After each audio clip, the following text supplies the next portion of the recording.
This episode is brought to you by Stanford University. At Think Fast, Talk Smart, we strive to bring you tools to help you succeed in business and in life. Like the ideas you heard from my Stanford colleague Tina Seelig, who studies how to ask more creative, insightful questions. I'd like to share another way that Stanford research matters. Chronic heart failure is a major cause of death, in large part due to the short supply of suitable hearts for transplant. Stanford bioengineer Mark Schuyler Scott is trying to change that. By using 3D bioprinting technology, Mark and his colleagues are working to create new hearts and other organs on demand, using cells from a patient's own body. Mark's work is just starting, and it looks promising.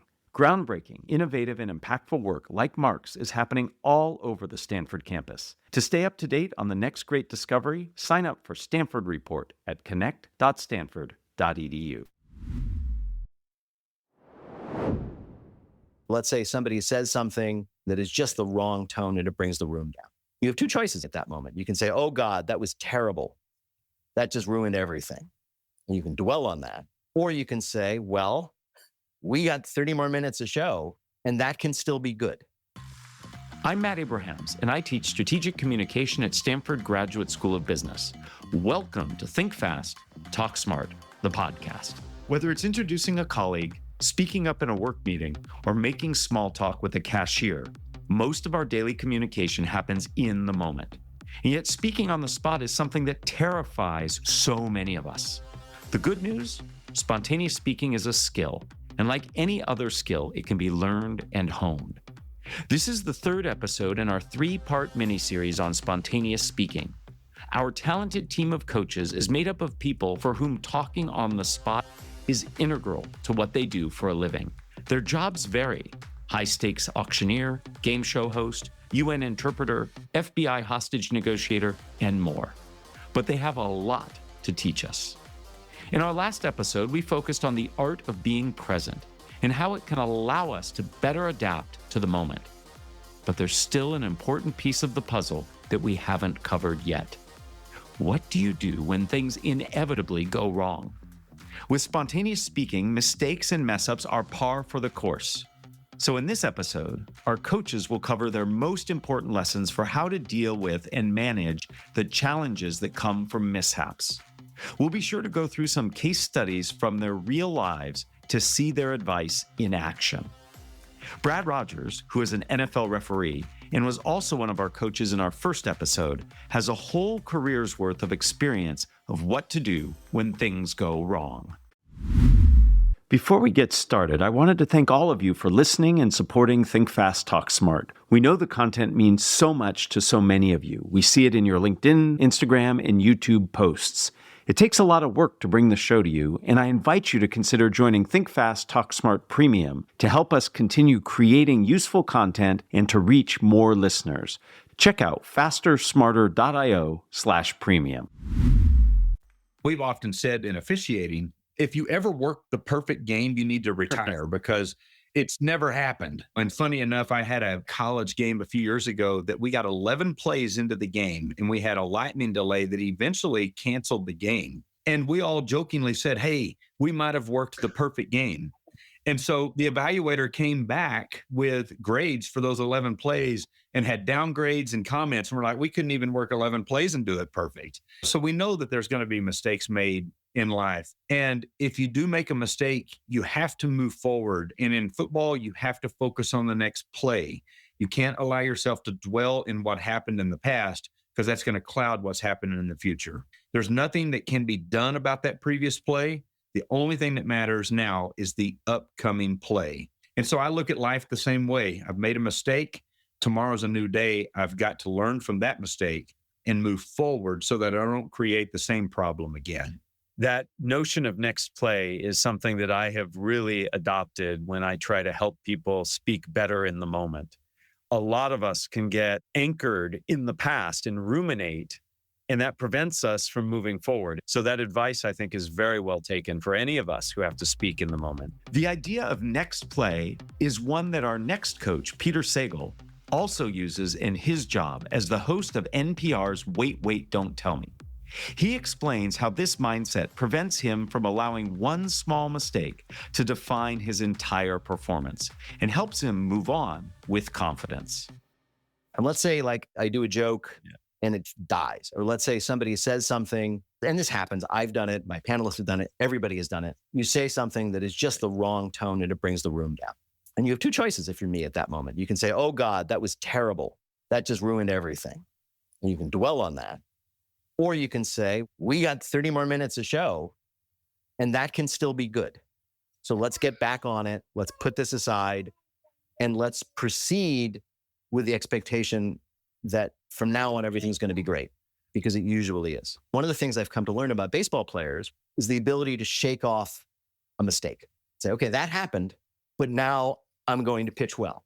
From now on, I'm still the player that I always knew I was, and I'm going to put that aside and move on with the same confidence that I had before I threw that pitch. And one of the things I've learned about elite athletes is that their mindset is such that if something goes wrong, it's an anomaly, maybe because the ref got it wrong, or maybe because just a stroke of bad luck or whatever, but it doesn't reflect on them. And in a weird way, that's delusional. Like you hung a curve and he just hit it out of the park for a 3-run homer. But in other ways, it's absolutely necessary. The approach and the mindset really makes a big difference in terms of success in these moments. Now that we've tackled mindset and know that making mistakes is just part of the game, we can get started at looking at some of the lessons our coaches have to move us forward when things don't go our way. We thought it would be helpful to pair each lesson with a real-life case study directly from our coaches, which will hopefully give you a chance to see how they apply these skills in their daily work. Our first lesson comes from Chris Voss, a former FBI hostage negotiator. Are there ways in which you quickly adjust and adapt, or do you just stay the course and keep things going forward even if it didn't happen or occur the way you wanted it to? What do you do when things don't go the way you planned? You know, you've actually inadvertently, I think, hidden on the dilemma. The first thing is to realize there is no course. That's easy to say, but as human beings, we think of everything in terms of duration, path, and outcome. Where do I want to be? How long is it going to take me to get there? How am I going to get there? The course, if you will. And if you only imagine there's one course, then you're going to stick to it when all the data is telling you you're wrong. So in kidnapping negotiations, I'd show up at an embassy and they'd say, how's this going to work out? I'd be like, well, you know, it's going to work out one of 5 ways. And we got to go along for the ride, see which one it is. That would keep me from getting married to a course. Colin Powell, the famous American general and Secretary of State, said never get your ego so tied to a solution that if the solution collapses, your ego goes with it. That's people thinking of a course. And that's not somebody who's not as smart as other people. That's human nature. So to recognize that it's your desire to want to think of one path, you're already limiting yourself, because never be so sure of what you want that you wouldn't take something better. So there are all these little ways where you got to stay curious. You got to look at it as an adventure. You got to realize there's another path that's going to be better. If you can maintain that flexibility in a moment, then you're going to do really well.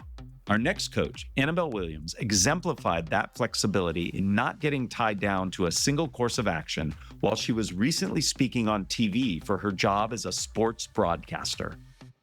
I was doing a live cross. So I was holding a microphone, and a particular athlete was going for a 4-peat in a race. This was their 4th Paralympic Games. They were going for their 4th gold medal in this event.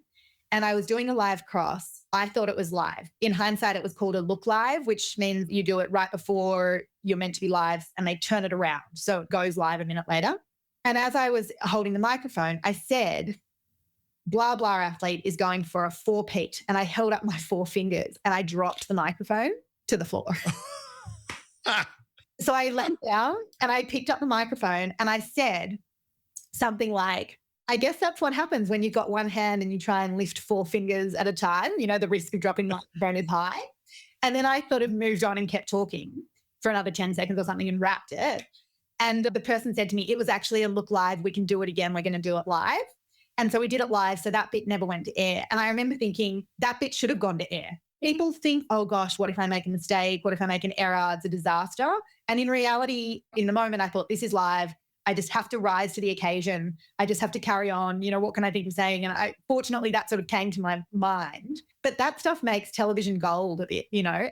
It makes life gold, really, because it's in those moments of vulnerability and awkwardness that our true humanity comes out, and we learn a lot. You have one hand, and I don't think about the consequences of that, right? I mean, the consequences are, yeah, you can't signal 4 fingers and hold a microphone. But that also opens the door to lots of other questions like, but how do you do this and how do you do that? Which is part of what you're trying to do, which is open up people's conversations about disability, and seeing you manage through that with aplomb is awesome. So I appreciate you sharing that story in the typical way you do it with a sense of humor. In fact, incorporating humor and not taking things too seriously can be an incredibly helpful way of dealing with mistakes, which not only humanizes you to an audience, but as NFL referee Brad Rogers tells us, it also allows you to connect more with them. When I've made a mistake, I've laughed at myself. I'm like, okay, I'm sorry.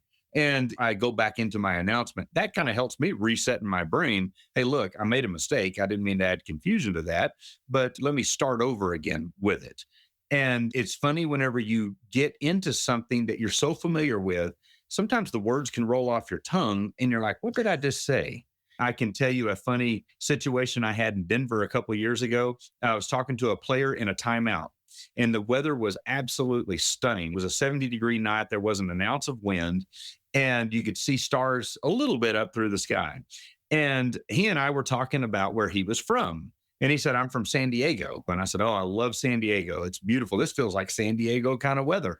And we were talking through San Diego so much that the next time there was a timeout, which was the very next play because they were preserving the clock, I stepped out and I said, timeout San Diego. And the crowd in Denver, it was so funny because they all started booing me. And I laughed and I said, I'm sorry to the fine people of Denver. I meant to say timeout, and I said the team. And they called a timeout again on the very next play. And as I stepped out, I walked a few extra steps because the crowd was waiting for what I was going to say. And I held my hand out and I smiled and chuckled and said, timeout. And I held my finger up, kind of like, I've got it this time. And I said the correct town. And they all laughed. And it was funny because it made Twitter and social media. So if you can humanize this thing a little bit, that we're not just robots standing out there, it does go a long ways with the crowd. They may make fun of you, but they'll laugh with you. I think there's a really important lesson there beyond knowing your geography is to not take these things so seriously. When we're in a moment where we have to speak spontaneously, where something's happening that we have to respond to, it might not go exactly the way we had intended. And if we can recognize that and essentially say, take 2, we're going to do it again, it humanizes it, people can connect to it, and it allows you to move forward so you're not ruminating and stuck in the past. On to our third and final lesson, which we'll hear from UN interpreter Giampaolo Bianchi. Keep calm and carry on. I am sure you're human, that you have made mistakes or you've been less accurate than you intended.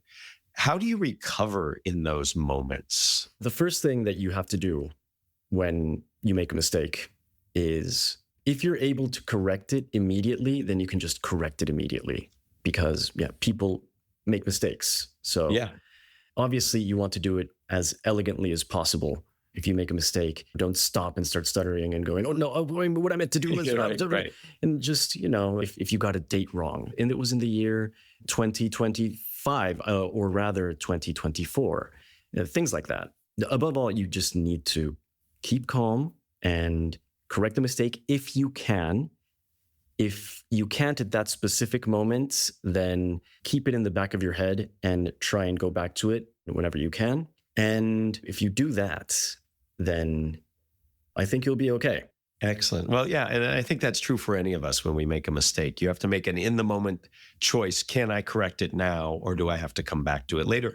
Or maybe it's not significant enough to even matter. Well, that's the thing. You tend to notice your mistakes a lot more than others do.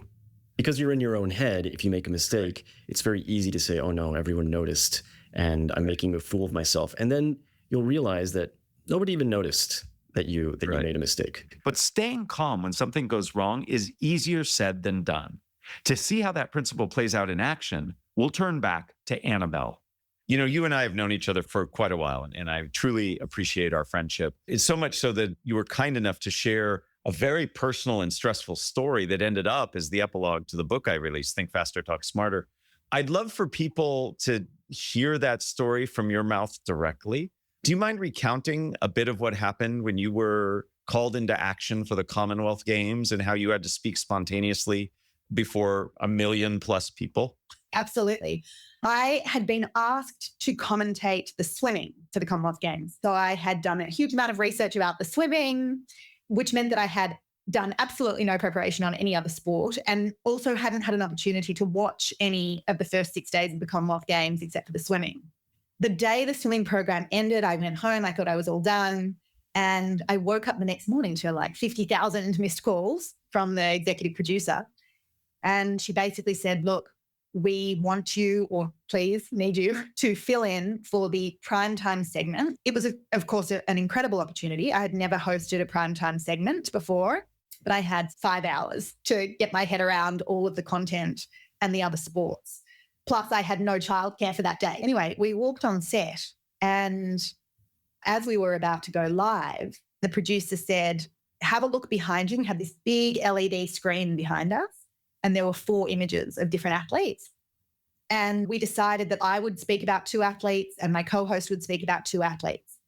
And typically in live sport, you don't use an auto cue. But on this particular occasion, I thought to myself, I've got so much in my head. And just for this opening segment, because I wasn't super familiar with the 4 athletes on the screen behind me, I'm going to put what I want to say about them on the teleprompter, on the auto cue. And we had the countdown 10, 9, 8, and we were live. I was welcomed onto the set, and then my co-host read the parts that I had put on auto cue for myself. So the 2 athletes I was meant to be covering, he read those scripts that I'd put on auto cue. And I remember standing there thinking to myself, if somebody said, I will give you $10 million to remember which other 2 athletes are on the screen behind you, I couldn't. I remember I thought, I have absolutely no idea which other 2 athletes are on the screen behind me. And so I thought either one of 2 things is going to happen. He will either just speak about all 4 athletes, or he will throw to me after he's read my 2 athletes. And the latter happened. So he threw to me, and I had to turn around and look at the screen behind me, and I saw that it was, from memory, beach volleyball and hurdler. It was the men's beach volleyball. I knew that our women were doing very well. I didn't know exactly how the men had performed.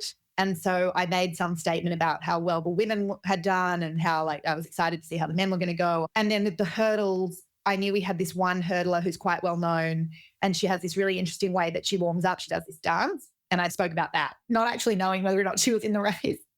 Thankfully she was. And then I thought, I knew that the next segment we were throwing to the commentators at the athletics. And so I remember saying something like, let's get to some people who know far more about athletics than I do. And I threw to them. And I remember just thinking, oh my goodness, it felt like this total blur. So how was it exactly that Anabelle was able to pull off this Herculean feat? I don't know what it is, but in really high pressure situations, especially live television, when you know there's really no choice, I actually become really calm.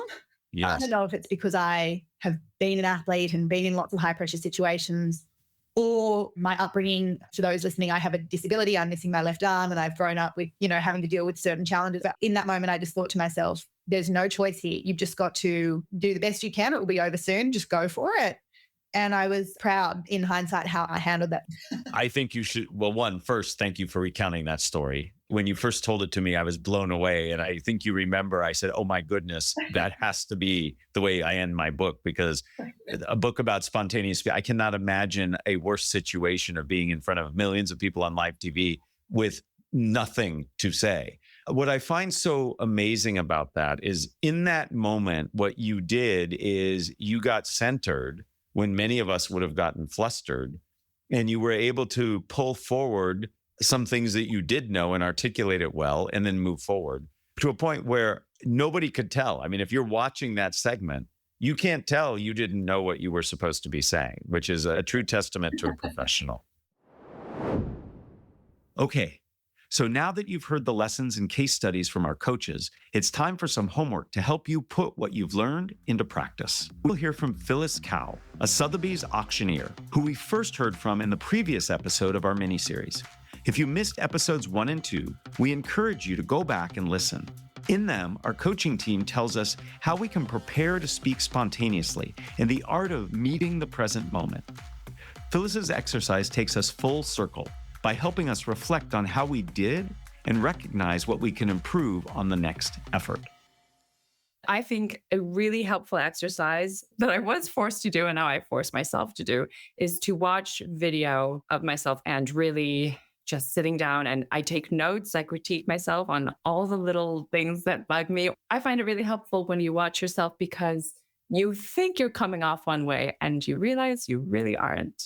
I also will watch myself. It was very hard for me to get comfortable doing that. I imagine that I am somebody else, and that helps me not cringe. But you're right. We are not the best judges of our own communication because of our perspective on it. While we're saying it, it's hard to see how others see us.